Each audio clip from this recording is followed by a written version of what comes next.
इस bell icon को ignore मत कीजिए, इसे दबाएं और द सड़कनामा की सारी नोटिफिकेशन पाएं। इंडियन नेशनल लोकदल पार्टी जिंदाबाद। चौधरी ओम प्रकाश चौटाला जिंदाबाद। चौधरी ओम प्रकाश चौटाला जिंदाबाद। भाई अभय सिंह चौटाला जिंदाबाद। भाई अभय सिंह चौटाला जिंदाबाद। अर्जुन चौटाला जिंदाबाद। अर्जुन चौटाला जिंदाबाद। चौधरी देवीलाल अमर रहे। चौधरी देवीलाल अमर रहे। इंडियन नेशनल लोकदल पार्टी जिंदाबाद। इंडिया बढ़ी हुई बीमा की राशि वापस लो। बढ़ी हुई बीमा की राशि वापस लो। सरकार द्वारा जारी अध्यादेश वापस करो। वापस करो। वापस करो। सरकार द्वारा जारी अध्यादेश वापस करो। वापस करो। वापस करो। इंडियन नेशनल लोकदल पार्टी जिंदाबाद। चौधरी देवीलाल अमर रहे। चौधरी देवीलाल अमर रहे। चौधरी देवीलाल अमर रहे। भाई अर्जुन चौटाला जिंदाबाद। भाई अर्जुन चौटाला। जो फसल बीमा योजना है उसके जो प्रीमियम बढ़ाने का सरकार ने काम करा है, पहले भी देश और प्रदेश के किसान इसके खिलाफ थे, प्रीमियम भरने के खिलाफ थे, और अब इस प्रीमियम को जो बढ़ाया जा रहा है, पूरे प्रदेश के और देश के किसानों की ये मांग है कि भाई इस प्रीमियम को बढ़ाने का जो काम है वो बंद करें और इस प्रीमियम को ना बढ़ाया जाए। साथ ही साथ जो दूसरी और बहुत अहम मांग है वो ये है कि हाल ही में केंद्रीय सरकार ने 3 अध्यादेश निकालने का काम करा है, जिनके तहत धीरे धीरे हमारे देश के अंदर और प्रदेश के अंदर किसानों को जो MSP मिलता है, जो C2 + 50% का मॉडल है, उस मॉडल को काटने का काम किया जा रहा है, और बड़े उद्योगपतियों की और बड़े जो सुपरमार्केट है, पूंजीपति हैं, उनकी सुपरमार्केटों को, उनके बिज़नेस को कहीं ना कहीं इसको बढ़ाने का और उनको मोनोपोली को इस्टेब्लिश करने का मौका दिया जा रहा है। हम इस मॉडल के खिलाफ़ है।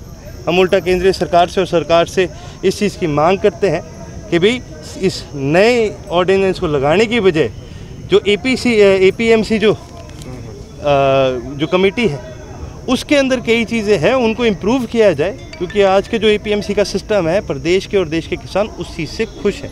हाँ, उसके अंदर इम्प्रूवमेंट की ज़रूरत है, उसके अंदर और सुधार आ सकता है। हम कहते हैं करना है तो उसके अंदर सुधार करो, पर ये जो 3 और नए ऑर्डिनेंस जो अध्यादेश लाए गए हैं ये बिल्कुल गलत है।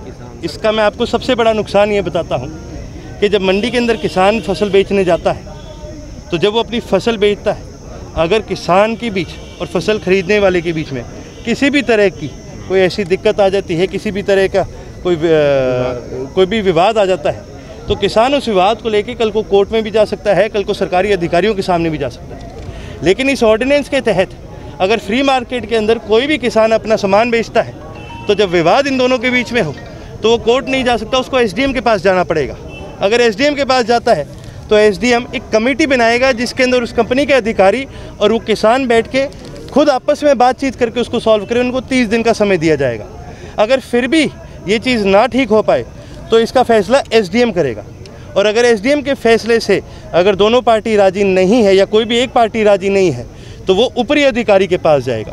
ऊपरी अधिकारी के पास भी 30 दिन का समय है, लेकिन ऊपरी अधिकारी भी अगर सही फैसला ना दे, इसके बाद किसान के पास कहीं और जाने की जगह नहीं है। भारत का संविधान हमें यह हक देता है कि हर इंसान को कोर्ट से न्याय लेने का हक है, लेकिन इस ऑर्डिनेंस के तहत कोई भी किसान कल को पेमेंट के अंदर कोई भी विवाद आता है तो वो कोर्ट के अंदर नहीं जा सकता। जो सरकार ने कहा, जो अफसर फैसला देगा वो उसको मजबूरन मानना पड़ेगा। और ये आपको और मेरे को अच्छी तरह से पता है कि आज के दिन अगर कोई अफसर है तो हर अफसर के ऊपर सरकार का कहीं ना कहीं दबाव होता है।